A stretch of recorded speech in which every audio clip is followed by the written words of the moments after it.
Good morning, this is Bloomberg Daybreak Europe. I'm Tom McKenzie in London. These are the stories that set your agenda. Shutdown looms again. The Republican-led House rejects a funding plan backed by Donald Trump just hours before today's deadline to keep the US government running. Asian stocks and US futures edge lower as traders await the Fed's preferred inflation gauge later today. China's one-year bond yield sinks to 1% for the first time since 2009. Plus, Bloomberg understands Hungary's Prime Minister has told EU leaders to hold off on extending sanctions on Russia until Donald Trump returns to the White House.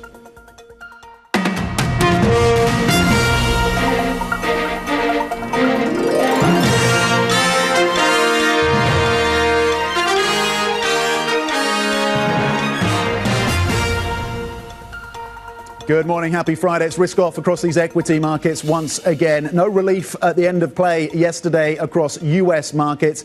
The good news is bad news in terms of the data story as well, with the GDP print coming in and just reminding us of the resilience of that US economy. Inflation pointers as well, edging a little high. We have the PCE gauge later today. It's the last major data drop when it comes to the US in terms of understanding how inflation is evolving, and consequential given now that the Fed has shifted its focus arguably from the lens in September on the labour market now to the lens back on inflation. So we watch that data point later today. European futures currently pointed to further losses of 0.8% after dropping 1.5% yesterday. FTSE 100 futures here in the UK pointing lower by just 0.1%. We had the split at the BOE yesterday. They held, but it seems that maybe markets need to readjust their views around how far the BOE goes into 2025 on rate cuts. S&P futures currently pointing lower by 0.3%. Nasdaq 100 futures also looking for a rough ride, pointing lower by 121 points so far in the session. And you can imagine some investor eyes as well will be on the debt ceiling debate and debacle that continues to unfold in Washington as the clock ticks down on that question. Let's flip the board and look cross-asset then. We've seen the moves particularly pronounced when it comes to the selling pressure at the long end of the Treasury curve. And that is a story we continue to monitor for you, particularly around concerns around the deficit and around possibly expanded spending from the incoming Trump administration. 456 right now in the benchmark US 10-year. The Japanese yen in focus again. 157 is the level right now. It is up currently 0.3% in terms of Japanese yen versus the US dollar. But we've had some verbal interventions from officials in Tokyo suggesting that they may be edging closer to actually materially intervening given the softness that's come through on the Japanese currency. Brent at $72 a barrel right now. Bitcoin has taken a knock in the last day or so, now at 96,000, having crossed 108,000 earlier this week. Let's get to the politics of the US right now. It's complicated, it's confusing, and for many it will be head in hands moment. The Republican-led House has voted down a temporary funding plan backed by President-elect Donald Trump. The rejection sets the stage for a potential US government shutdown, with funding set to lapse tonight. Very disappointing to us that all but two Democrats voted against aid to farmers and ranchers, against disaster relief, against all these bipartisan measures that had already been negotiated and decided upon. Again, the only difference on this legislation was that we would push the debt ceiling to January of 2027. Let's get the latest now with Bloomberg's Joshua Gallo. Joshua, why did this updated bill, why did it fail?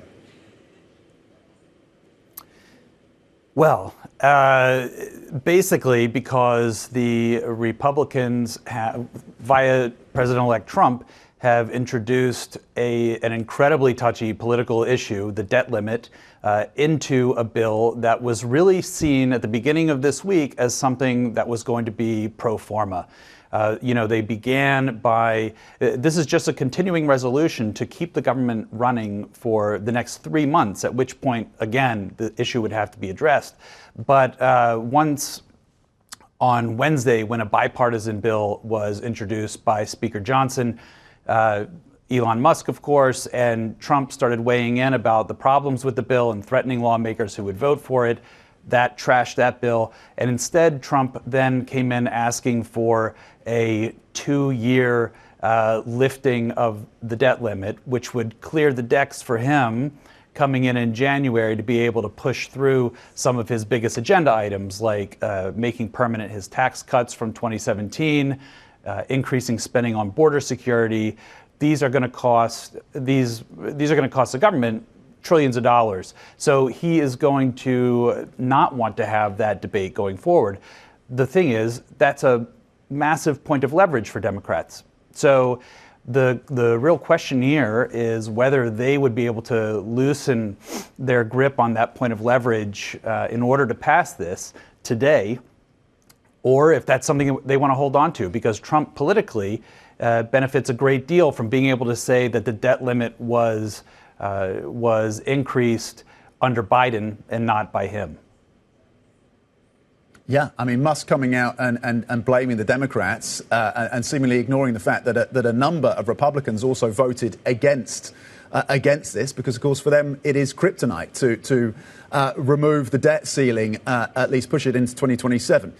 What is the deadline then? I mean, the deadline is hours away. We know what the deadline is. What happens next? I think some pretty intense negotiations happen now. The deadline is midnight Friday. And, Johnson is in a tough position. He's going to have to, as you said, there are roughly 36 Republicans who voted against this new bill that was supported by Trump. Basically, all the Democrats voted against it. He was well short of the votes that he needs to pass a continuing resolution. So really, the options here are limited, and he's going to have to find some compromise. It looks like he can't, even if he had all the Republicans voting with him, he would still need some Democrats. That suggests that he's going to have to revert more towards Wednesday's bipartisan deal than he is to Trump's proposed plan with the debt ceiling. So, Democrats have already signaled, hey, look, the debt ceiling is not something that was going to be. That's a major topic. It's been a political issue before. It was in 2021 when this has been used as sort of a leverage point to halt government spending, generally from the Republicans. So Hakeem Jeffries, the leader of the Democrats in the House, has already said this is ridiculous. You can't enter discussions on the debt limit at the 11th hour to raise it for 2 years. So the deadline, of course, for a deal is tonight. The debt limit expires on the 1st of January. At that point, Treasury takes over with emergency spending for things that the U.S. would otherwise issue debt to pay for. And so that was always the case for the last 18 months at least. And now Congress had not been planning to debate that issue until spring to get things set up for summer. But to throw it in at this last minute is really going to be a difficult pill for Democrats to swallow. And Biden at the White House has already signaled they're not going to sign it. So not only does it have to get through the House, it would also have to get through a still Democratic-controlled Senate and then signed by President Biden. Okay, major hurdles ahead then for this bill, and major questions and uncertainty then in terms of the politics as that continues to unfold around the question of raising the debt limits and debt ceiling. Joshua Gallo with a brilliant update for us on an increasingly important story, of course, as we count down the hours to that deadline. Joshua, thank you. Let's cross over to the Asian market session right now. I talked about being risk-off across the equity markets. Avril Hong in Singapore. Markets still adjusting to this hawkish Fed, it seems, Avril.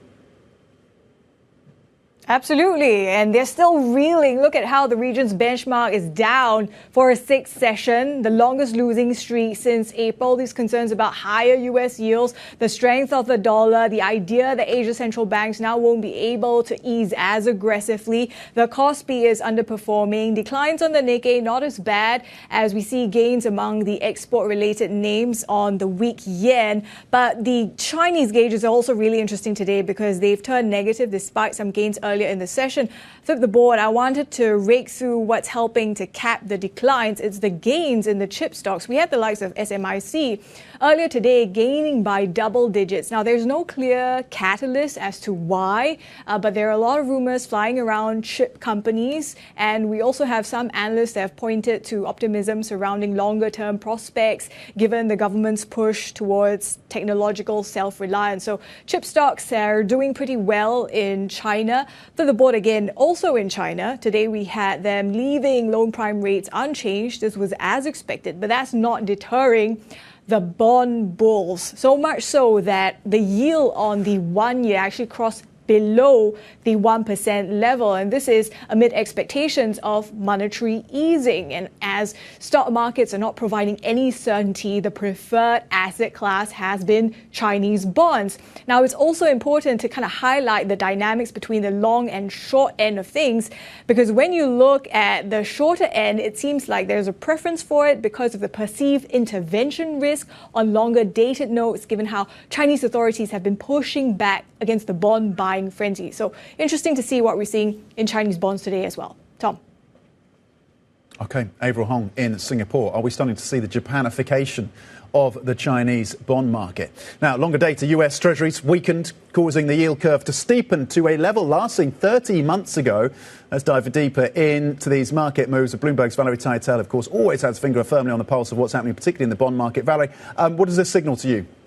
Look, it was a two-part move here, Tom. First, we had the front end of the U.S. bond curve retracing a lot of that post-Fed move. Remember, we saw yields spike higher on that hawkish Fed. We did see them trickle lower yesterday. A lot of that just reversing a bit of that move. Maybe it was a more move pronounced because of the illiquidity around year-end coming up. But the move in the long end, we did see the post-Fed move extend with yields going higher in the long end, causing the curve to steepen to levels we've not seen in a few years. Now, a lot of this was exacerbated, Tom, by the fact we had reports that Trump wants to scrap the debt ceiling. While many in the markets really hate this theme coming up every 2 years, it does open the way for the government to spend money more easily, and that is very negative for the long end. So the curve has been steepening, the long end exacerbated by those headlines from Trump. What's also been extending, Tom, is the equity weakness. We very much reversed yesterday's equity strength that we did see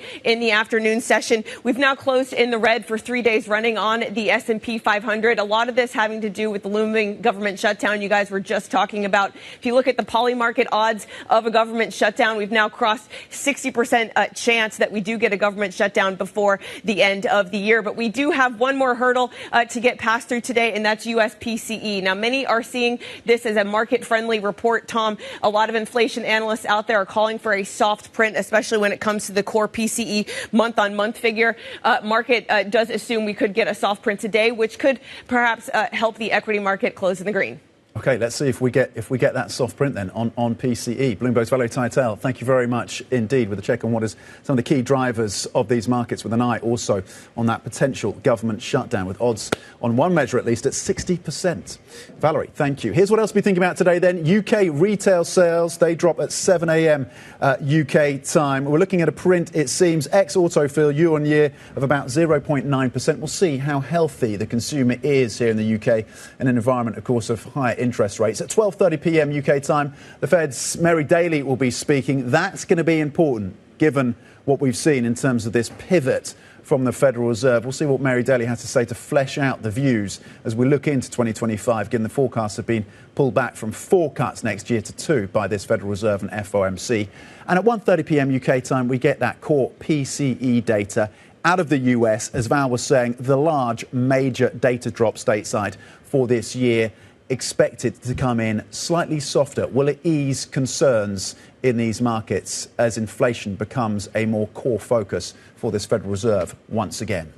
Coming up, Hungary's Viktor Orban tells the EU to wait for Donald Trump before deciding on extending sanctions against Russia. We are live in Brussels with the latest. That's next. This is Bloomberg.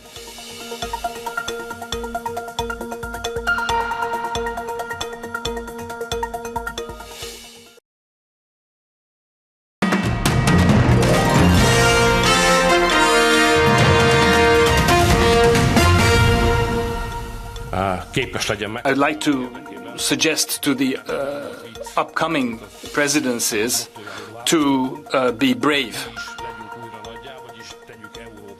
Well, this was our slogan for our presidency: "Make Europe great again." This is our only chance. Thank you.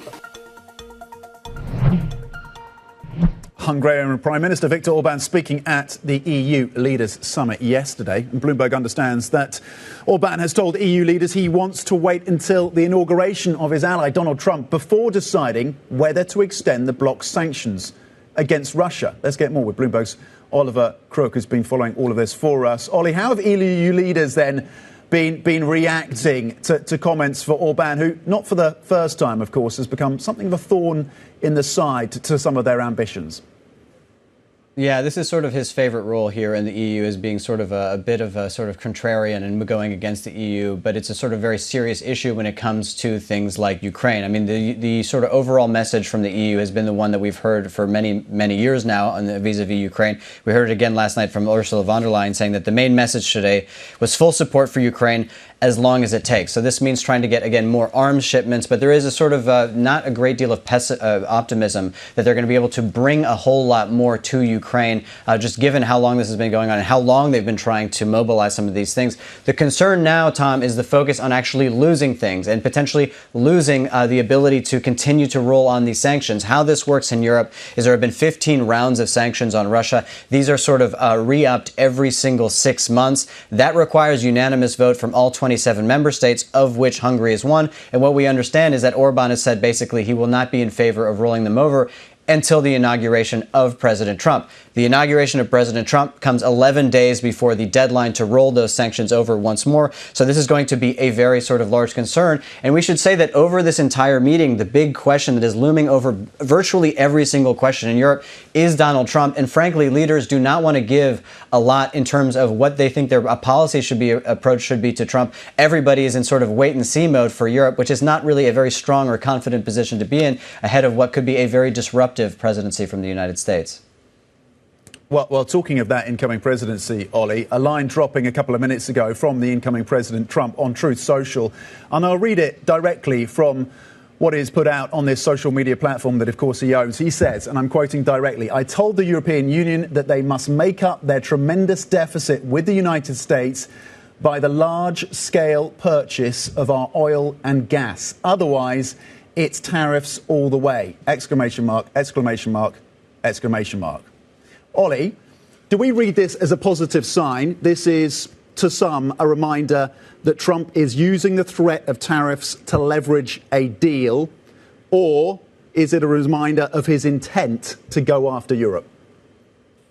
So listen, I think you could say it's a positive sign insofar as it begins to sketch out negotiating positions for what the Trump administration is going to want to get from the EU, right? All we had previously is 10%, maybe 20% tariffs. Trade deficit is a problem. This starts to sketch out a little bit of the negotiating lines, and that is what everybody expects from Donald Trump, that this is going to be a negotiation, that these are going to be just gambits in order to get what he wants. It seems like what he wants is more oil and gas to be purchased from the United States by the European Union. The good news is that the European Union is buying a lot more oil and gas from the United States ever since the invasion of Russia, of Ukraine. The fact that this gas transit deal of this gas that goes through Ukraine right now is not going to be rolled over next year. That is 15 billion cubic meters of gas that is going there every single year. That potentially could be filled by the United States. And really, my first assignment in Germany more than 2 years ago was this floating regasification unit, this boat that is now sort of stationed permanently in the northern part of Europe, northern part of Germany, that converts LNG into gas that can be then sort of taken into the system. And that is the sort of thing that basically where American LNG would arrive. So the infrastructure is now there, and now we're starting to get an idea sketched out by Donald Trump in terms of what he actually wants. And a point that I think is an important one, and this is a point that Stephen Carroll just made to me we were messaging, is who did he call in the EU? Who is Donald Trump talking to? This is absolutely critical, and this is going to be sort of going to set the tone for who is going to be the power broker in these discussions with the EU, and that is a question I would really love to know the answer to. That's fascinating, isn't it? I mean, Orban has been there at Mar-a-Lago, hasn't he? Trump has met recently with Macron in Paris. So, yes, who is his line into the EU as we weigh up this response then for the incoming President Trump? As you say, the infrastructure is there. So Europe arguably can make the case that it's ready to take on board more oil and gas and has been already doing so. Oliver Crook, thank you very much indeed. We'll see if there is an official response from the EU to this comment from the incoming president, of course. Now, talking of outgoing leaders now, US Secretary of State Antony Blinken, in his final weeks, of course, has downplayed concerns that members of President-elect Donald Trump's incoming administration are engaging in foreign policy before taking office. He spoke to Bloomberg's David Gura about the transition process for his successor. I want to be able to hand off to the incoming administration the best possible hand to play in all of these areas, in all of these challenges, because the world doesn't stop just because we're in a political transition. It's also normal that countries around the world want to hear from the incoming administration. They want to know what they can expect. OK, outgoing US Secretary of State Antony Blinken speaking to David Gura. Let's get back to comments coming through from incoming President Donald J. Trump on Truth Social, this time focused on the debt ceiling debate. And I'm directly quoting right now. Congress must get rid of or extend to perhaps 2029 the ridiculous debt ceiling. Again, I'm quoting. Without this, we should never make a deal. Remember, the pressure is on whoever is president. So it seems like incoming President Donald Trump is doubling down on his insistence that the debt ceiling is removed. We heard from Mike Johnson earlier saying that the new bill that was rejected in the House contained a provision that will remove the debt ceiling until 2027. Now Trump is suggesting he wants to see that extended to 2029. And again, quoting, without this, we should never make a deal. And the clock is ticking down to that Friday midnight US time deadline to get this deal across the line. This is a story we can keep across for you. The details, the ramifications, of course, what it means for the ability for that government in the US to continue operating into the holiday season and beyond. Coming up, it's been a challenging year for the EV industry, to say the least, but battery prices are still falling. Is that a silver lining? We discuss the outlook for the sector next. This is Bloomberg.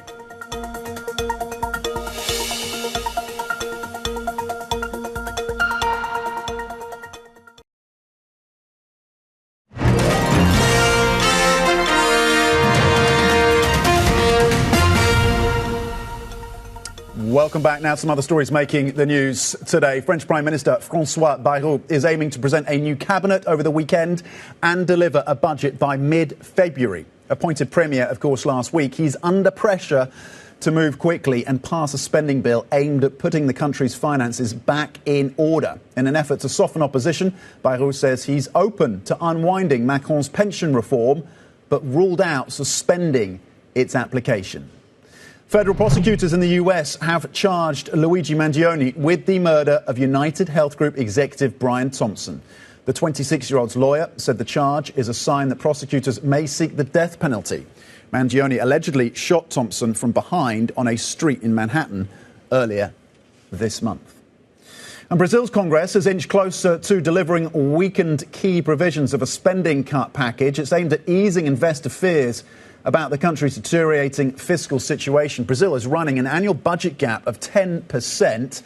Deepening market skepticism about the fiscal outlook had already driven the Brazilian real to record lows against the dollar earlier this week. The crisis across Brazilian markets continues. Let's get you up to speed right now on what we've been hearing from incoming President Trump, putting out messages on Truth Social, his social media platform, of course, and this in relation to the debt ceiling and the debt deal that has so far not moved any closer to a resolution. The deadline is midnight tonight, Friday, midnight US time. Trump saying we should not make a deal without the debt ceiling removal.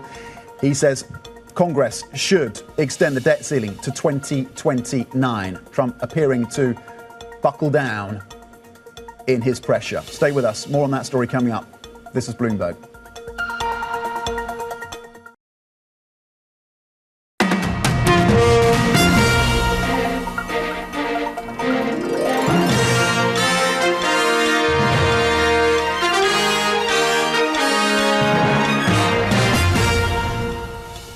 Good morning. This is Bloomberg Daybreak Europe. I'm Tom McKenzie in London. These are the stories that set your agenda. Shutdown looms again. The Republican-led House rejects a funding plan backed by Donald Trump as he doubles down again on calls to get rid of or extend the debt ceiling just hours before today's deadline. Asian stocks and US futures edge lower as traders await the Fed's preferred inflation gauge later today. China's one-year bond yield sinks to 1% for the first time since 2009. Plus, Bloomberg understands Hungary's prime minister has told EU leaders to hold off extending sanctions on Russia until Donald Trump returns to the White House. Let's check in on the markets as well. Donald Trump also suggesting that the EU will face tariffs unless they buy more oil and gas from the US. We'll continue to monitor that development as well. He's also weighing in again on the question of the debt ceiling, and that is a story we're going to break down for you in more detail in the next couple of minutes. European futures are currently risk-off still after dropping 1.5% yesterday, pointing low by 0.8% right now.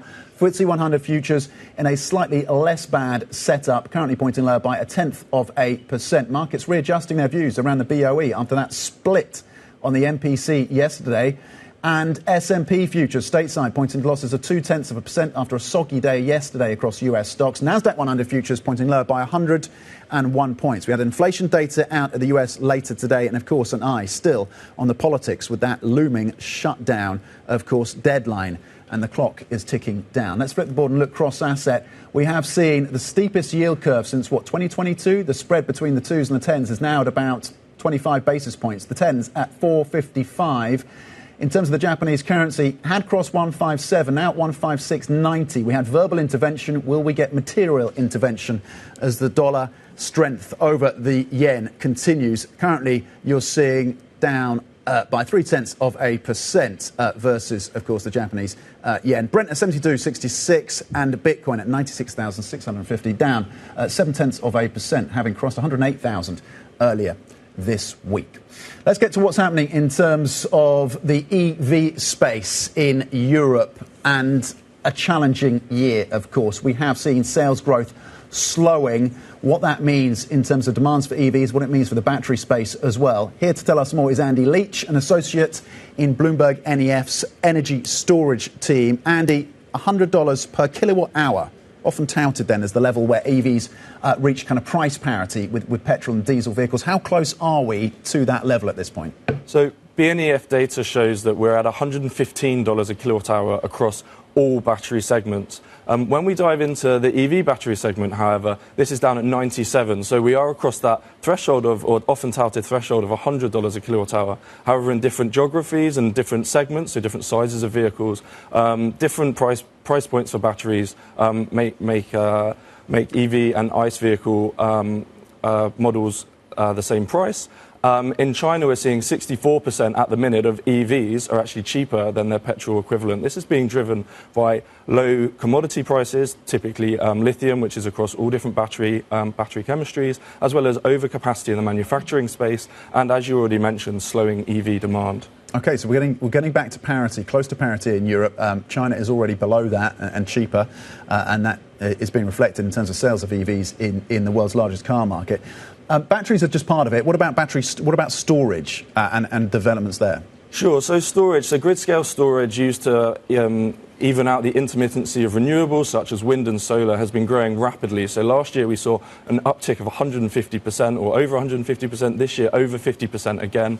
And this is really being driven, as I said, by a lot of the same factors. The low prices being caused by the slowing EV demand, as well as growing solar and storage deployments. And this is really making up some of that slack that is being, some of the less demand than we're expected from EVs is being made up for by more grid-scale deployments. And we've seen even bigger percentage drop, so 40% percentage drop in turnkey energy storage systems down to $165 a kilowatt hour for building these grid-scale projects. That's really interesting because the narrative, of course, is woe when it comes to a transition story and, of course, the demand around EVs. But you're pointing to some data and some evolutions in the space in terms of prices lower that could prove a positive for the sector going forward. Andy, thanks for the analysis. Really appreciate it in terms of what we're seeing around storage and electric vehicle batteries as well in terms of getting closer to price parity versus combustion engine vehicles here in Europe. Andy Leach, associate in Bloomberg NEF's energy storage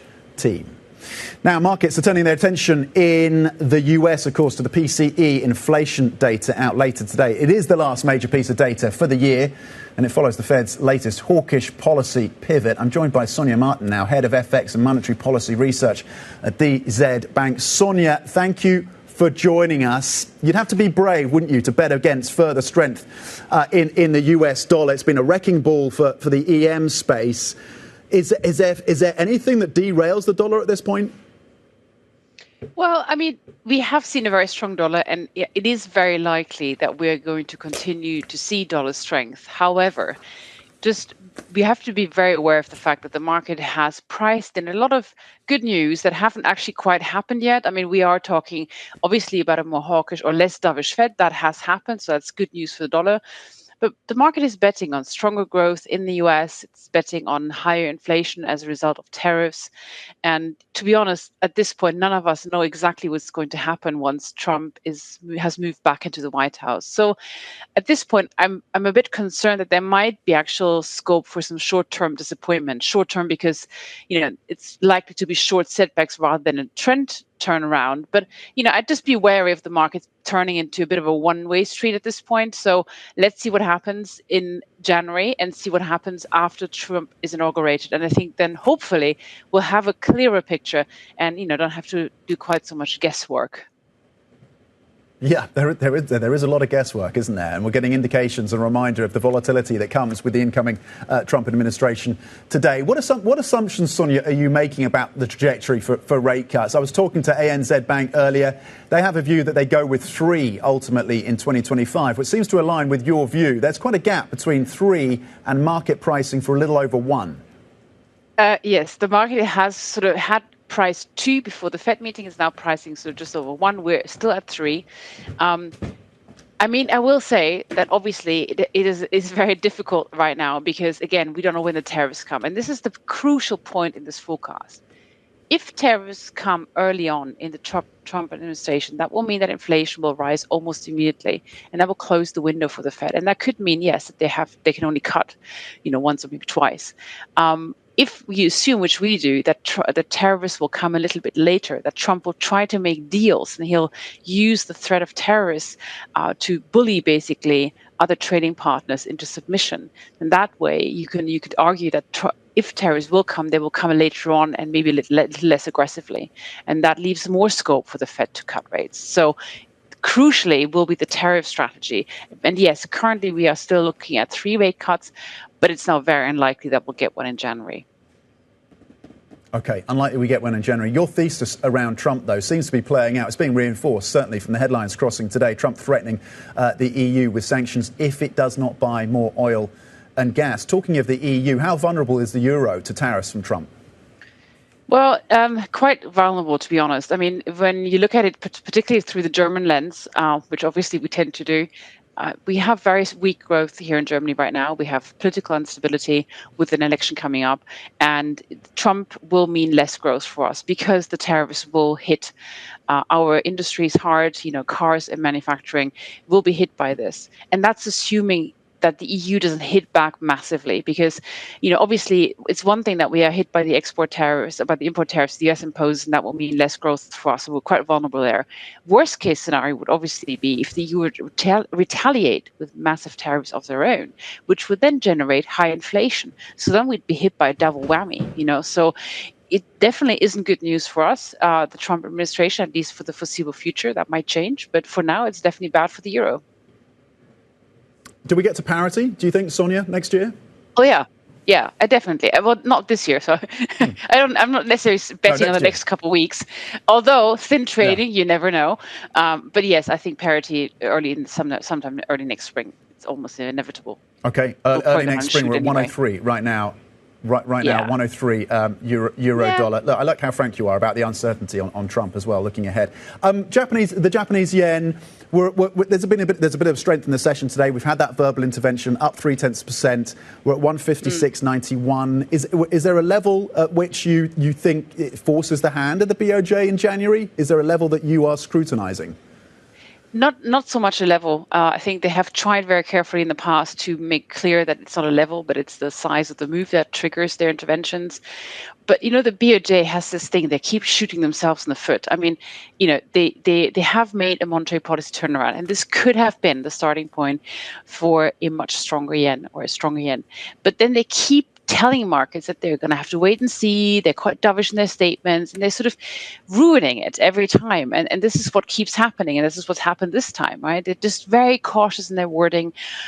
I don't know exactly what they're afraid of, but the result is inevitably that the yen weakens, and particularly, of course, now with a strong dollar, less rate cuts from the Fed. I mean, that combination just keeps putting pressure on the yen. They will intervene if it moves too fast and it becomes a one-way street, but there is no specific level that I'm looking at. But they have had a history of intervening around Christmas, so maybe next week we'll see. Okay, we watch for next week. Sonja, before we let you go, is the BOE at risk of shooting itself in the foot? We saw the split amongst the MPC yesterday, and markets kind of reassessing the rate path for the Bank of England. Do you have clarity on what their plan is into 2025?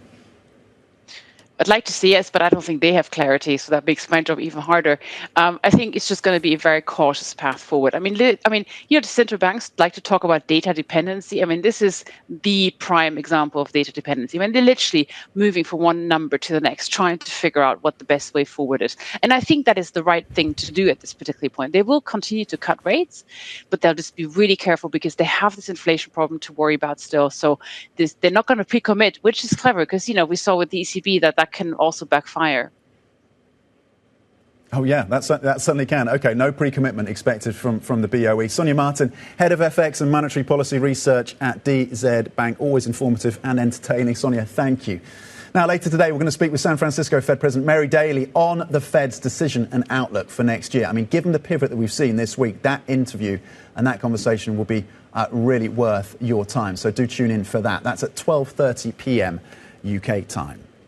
Now, US President-elect Donald Trump, speaking of whom, has doubled down on calls to extend or get rid of the debt ceiling. His comments come after the Republican-led House voted down a temporary funding plan backed by Trump. Let's bring in opening trade anchor Kriti Gupta for the latest. We're being whipsawed, and this is maybe a reminder of what's in store for the next 4 years with this incoming Trump administration. He's now calling for the debt ceiling, not 2027, because that had been kryptonite for some voters that Mike Johnson had put into this new bill, but 2029. He seems to be running this down to the line. Yeah, it's 1:42 a.m. on the East Coast this morning in the United States of America, and this is what he's thinking about. It's really fascinating here because initially this was a bipartisan deal that really had a lot of baked in that would kind of escape the funding shutdown on Friday at midnight, or today at midnight over in the United States. What has changed now is this kind of last-minute desire to basically address the debt ceiling issue, which basically falls under his purview once he's inaugurated. He's trying to have that come under the Biden administration. And if that means tying it to the federal shutdown bill, he's willing to do that. What his initial plan was, that was put forward by Mike Johnson as the revised bill, was to extend the debt ceiling to 2027. All that means is it just means that it's easier to accrue more debt, to widen the deficit, because you're not hitting that limit because the limit has now moved. You're basically following a moving target. Now he's talking about not only extending it to 2029 in the face, by the way, of this vote that failed in Congress. So we are still barreling towards a federal government shutdown and a debt ceiling issue in January as well. Now he's suggesting eliminating the debt ceiling altogether and extending it to 2029. Here's the problem with that, though. And the reason that the debt ceiling has been such a contentious issue in the United States is because, one, conservatives, the majority of conservatives, have actually pushed back against raising the debt ceiling. They actually want to bring it back in line and not have the same problems that you're seeing in France, for example, where increasing the debt ceiling and living beyond your means is a major negative. They don't want to be the party associated with that. The other piece is that back in 1917, this is a little bit of a history lesson, but this is the reason it matters.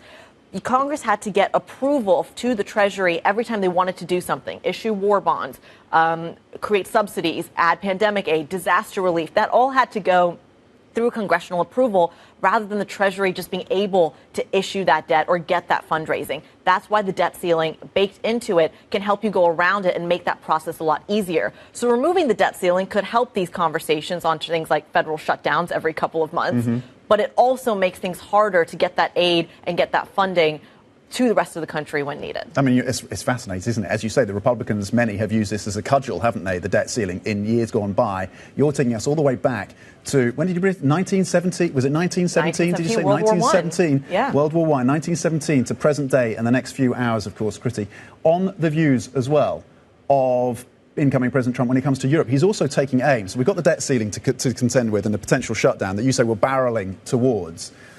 We also have now a Trump targeting, not unsurprisingly, Europe, Yeah. But what's interesting is the oil and gas component. It is. And remember, this comes in the context of Ursula von der Leyen already making that opening offer, I believe a couple of weeks ago, where she had said that actually we need natural gas. We don't have that supply from Russia. Germany's already dealing with it, not to mention Austria and other kind of countries in Europe that have that dependence. A solution, now the United States has the infrastructure to export that nat gas, is to basically create that. It feels like he's coming to the same conclusion, but perhaps with more of a stick approach rather than the carrot. OK, Kriti Gupta, excellent. And what we've been hearing from incoming President Trump on both that government potential shutdown and taking aim at Europe, pressuring them to buy more oil and gas. Kriti, of course, opening trade anchor. Thank you for the latest. Coming up, preparing for takeoff, we're going to speak to the CEO of German aircraft manufacturer Vaeridion, which is a step closer to launching short-haul commercial flights in an electric aircraft. Would you get in one? That's next. This is Bloomberg.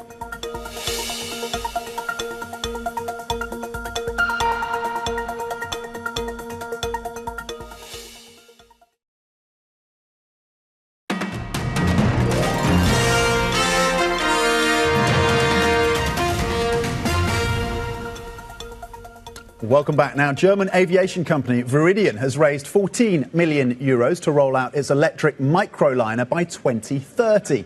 The company is developing a zero-emission aircraft for short-haul European flights.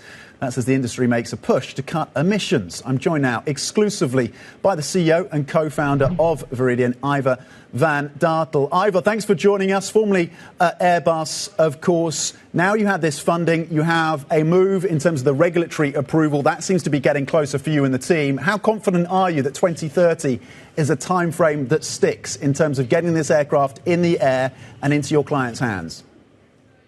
Good morning, Tom. Well, actually, we're very confident because what we're developing here is actually a very simple airplane. It just happens to be powered by electric batteries. And with our recent milestone with EASA, the European Airworthiness and Safety Agency, we have confirmed we can certify this aircraft under existing regulations. So it all comes now to executing engineering. It's an engineering project. It's not depending on any technological breakthrough. So as long as we keep performing, we will get it in the air by 2030. Ivor, who are your clients? Which clients have you signed up so far? Who do you expect, who do you hope to be signing up?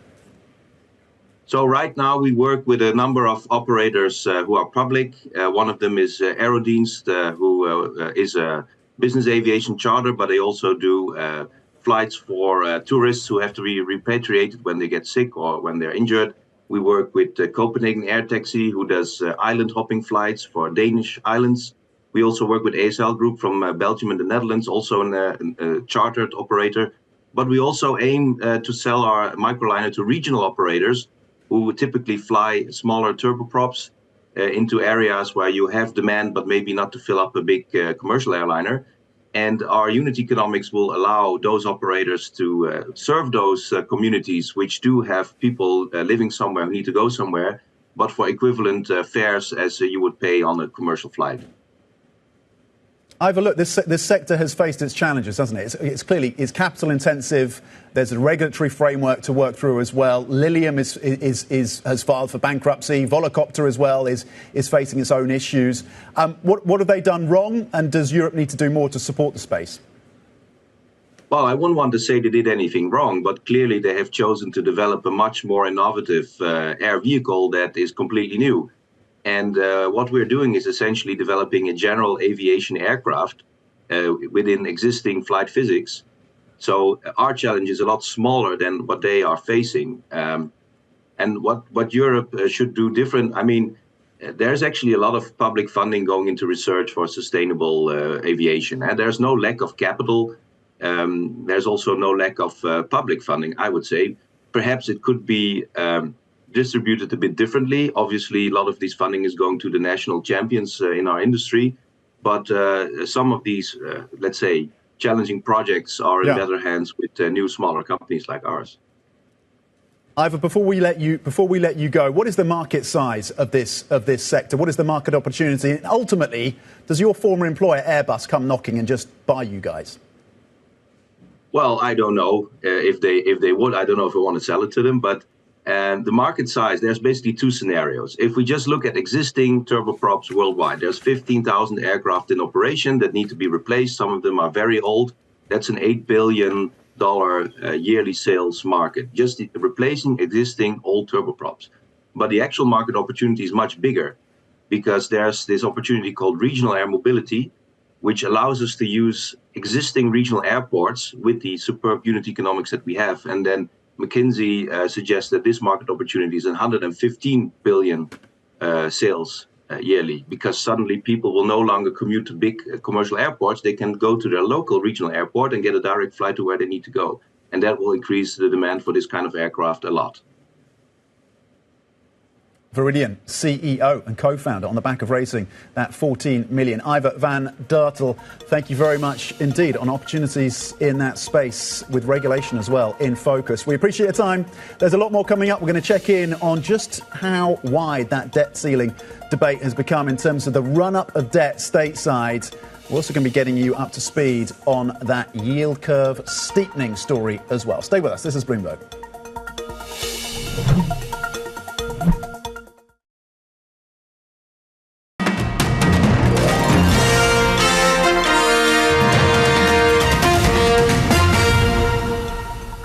Welcome back. Happy Friday. Do you remember when the Republicans and the Tea Party were wringing their hands about the deficit under Obama back in, 2016, 2015? There it was there at about, 20 trillion, just under 20 trillion US dollars. Well, we're sky high of that now, and Trump is no fiscal hawk. 33.58 trillion is the deficit, and Trump coming out saying he wants to see the debt ceiling removed, or at least pushed back, not just to 2027, which was in the bill that's just been shot down by the House, but in fact to 2029. He's called it a ridiculous setting, the debt ceiling, and in fact, the NBC reporting suggests he wants to get rid of it completely. Let's flip the board and have a look at what's happening in terms of how this was reflecting in the Treasury curve. The steepening, the most pronounced that we've seen since 2022, and part of that is down to concern from investors. They don't want exposure to the long end of the Treasury curve, partly because of expectations that you will get more fiscal spend. And that is the context in terms of that yield curve steepening. It is about a 25 basis point spread now between the 2s and the 10s.